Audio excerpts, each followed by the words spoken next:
Okay, so I'm Eri Uhthoff. I work for Naikoon Contracting. I'm the project coordinator working on the On5 project. And so tell us a little bit about On5 and what your involvement is with that project. Okay, so I help Brad Forrester, who is project manager, to coordinate all of the construction items, and we're also involved in the virtual construction modeling of the whole building. So the virtual model is absolutely essential to this project, right? Because it's all prefabricated. So tell us a little bit about the model and how you built it and what goes on in the model that is so important to this project.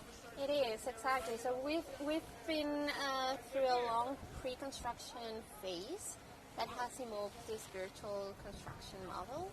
So we can actually estimate all the materials needed from that model, as well as work into the sequencing part of the project. So we have been having a couple of meetings with all the key stakeholders just to figure out the best sequencing and the best materials to be used, and just to order everything in the best and most efficient way.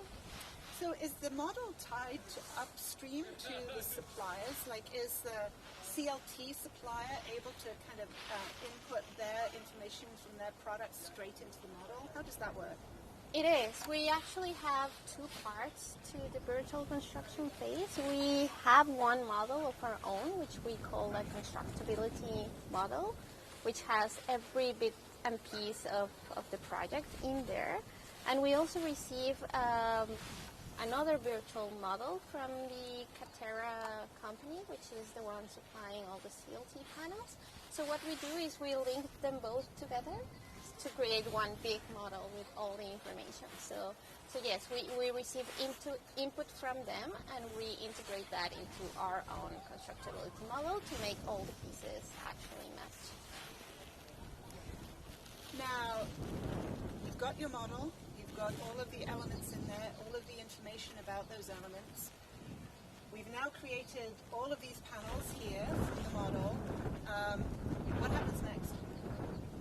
Well, we develop our strategy for actually putting the building together. And one of the main challenges in this project is the erection of the CLT panels, because as you can see, we have everything in them already, from insulation, weatherproofing membranes to cladding. So we have all the panels already ready to be just lifted into the site. So yeah, that's the best outcome we can take out from that model, and also the most challenging, right? So that's one of the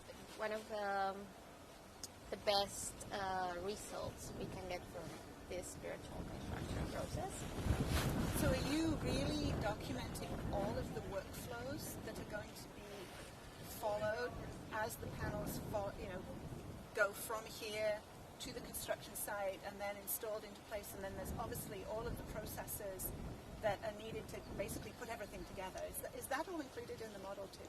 That's all included in model and in supporting documents. We have the sequencing model, the sequencing document that comes out of this virtual construction model. So we put everything in order there, and we kind of separate all of the items in correct sequence, so we can load all of the trucks and then proceed to the actual erection of the building.